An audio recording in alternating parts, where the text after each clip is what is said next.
আসসালামু আলাইকুম। আপনারা যারা মুরগির খামার করবেন বলে চিন্তা করছেন, তো সর্বপ্রথম মুরগির খামার করার যে চিন্তা আসে, তা প্রথমে আমার দৃষ্টিকোণ থেকে আপনার মুরগির ঘর নিয়ে চিন্তা করা উচিত। কারণ হচ্ছে যদি মুরগির খাবারের চাইতেও ঘরের থাকার বিষয়টা খুবই বেশি গুরুত্বপূর্ণ। আপনার যদি থাকার জায়গাটা যদি ভালো হয়, তাহলে আপনি মুরগি পালন করে ভালো করতে পারবেন। হয়তো আমার ভিডিওটা দেখে আমার ঘরের অবস্থা অতটা ভালো না। এটা হচ্ছে আজকে কয়েকদিনেই ঘরটা নোংরা হয়ে গেছে। আমি লিটার খুব দ্রুত পরিষ্কার করব।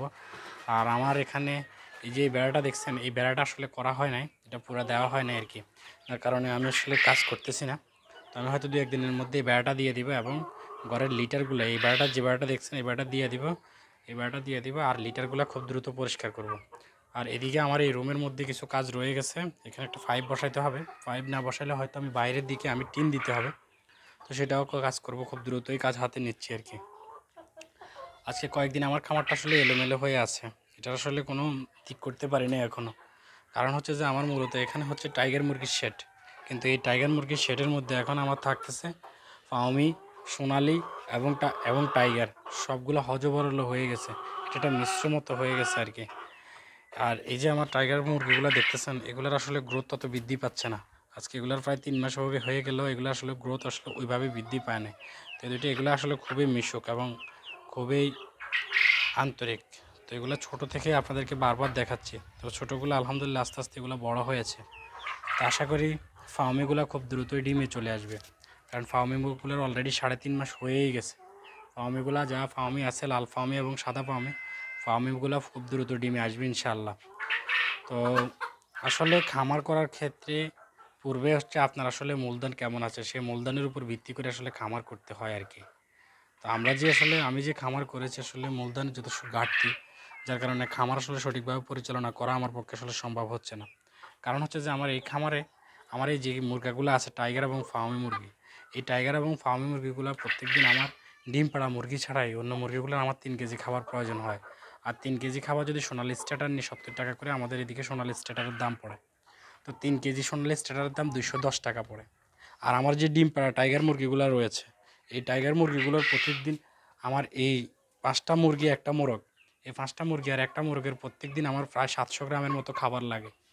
তো যদি আমার কেজি ৬০ টাকা হয়, ৭০০ গ্রামের দাম আমার প্রায় ৪৫ টাকা। এরপরে আমার ওই পাশে যে কোয়েল পাখিগুলো দেখতে পাচ্ছেন আপনারা, হয়তো জালের জন্য ঠিকভাবে দেখা যাচ্ছে না। আমার এখানে প্রায় ৪০০ কোয়েল পাখি আছে। ৪০০ কোয়েল পাখির দৈনিক আমার খাবার লাগে প্রায় ১০ কেজির মতো খাবার লাগে ৪০০ কোয়েল পাখির দৈনিক। তো সব মিলে আমার যে খাবার আমার পাখির প্রয়োজন হয়, পাখি, মুরগি, তো ১০ কেজি খাবারের দাম যদি আমি লেয়ার ৬০ টাকা করে হিসাব করি, প্রায় হচ্ছে আমার ৬০০ টাকা। আর এখানে টাইগার মুরগির জন্য যেই খাবারের প্রয়োজন হয়, টাইগার মুরগির খাবার আর সোনালি আর ফার্মি মুরগির যদি খাবার হিসাব করি, আমার প্রতিদিন ১,০০০ টাকার খাদ্য প্রয়োজন হয়। যেটা আমার আসলে খামার করার আগে আমার এটা মাথায় চিন্তা ছিল না। এখন অবশ্য আমি এদের খাবার এদের খাবার জোগান দিতে গিয়ে আসলে আমি হিমশিম খাচ্ছি আরকি এই মুহূর্তে। তো আপনারা যারা খামার করবেন বা নতুন করে খামার করার যে চিন্তা করতেছেন, আপনারা অবশ্যই এই বিষয়গুলো লক্ষ্য রাখবেন যে আসলে আপনার কাছে কত টাকা আছে এবং কত টাকা দিয়ে আপনি খামার শুরু করতে চাচ্ছেন। আপনার কাছে যদি ১০,০০০ টাকা থাকে পুঁজি, তাহলে আপনি ১০টা মুরগি দিয়ে শুরু করেন। ১০,০০০ টাকা আপনার কাছে মূলধন আছে মানে আপনি ১০০ মুরগি বা ৫০টা মুরগি দিয়ে আপনি শুরু করার দরকার নাই। আপনি ১০টা মুরগি দিয়ে শুরু করেন, ১০টা মুরগি ডিমে আসা পর্যন্ত আপনি ধৈর্য ধরেন। পরবর্তীতে ১০টা মুরগি যখন ডিমে আসবে, প্রয়োজনে আরও ২০টা কিনেন তখন। তখন আপনি আস্তে আস্তে খামারটাকে একসময় বড় পরিণত করতে পারবেন। আমি এই ভুল থেকে শিক্ষা গ্রহণ করেছি যে আসলে আমার এতগুলো মুরগি একসাথে না রেখে আমি সামান্য কয়টা মুরগি যদি রাখতাম, তাহলে আমার খামারে আজকে এই অজবরল পরিস্থিতি তৈরি হতো না। সেজন্য আসলে খামার করার পূর্বে আসলে আমাদের ক্যাপিটাল এবং মূলধনের উপর আমাদের জোর দেওয়া উচিত বলে আমি মনে করি। তো সবাই ভালো থাকবেন, সুস্থ থাকবেন। আমাদের খামারের জন্য দোয়া করুন। আল্লাহ যেন আমাদের খামারে বারাকা দান করে। আর যে আমাদের মুরগিগুলো আছে, যারা মুরগিগুলো সুস্থ থাকে, সে দোয়া কামনা করে বিদায় নিচ্ছি। সবাই ভালো থাকবেন। আসসালামু আলাইকুম রহমতুল্লাহ।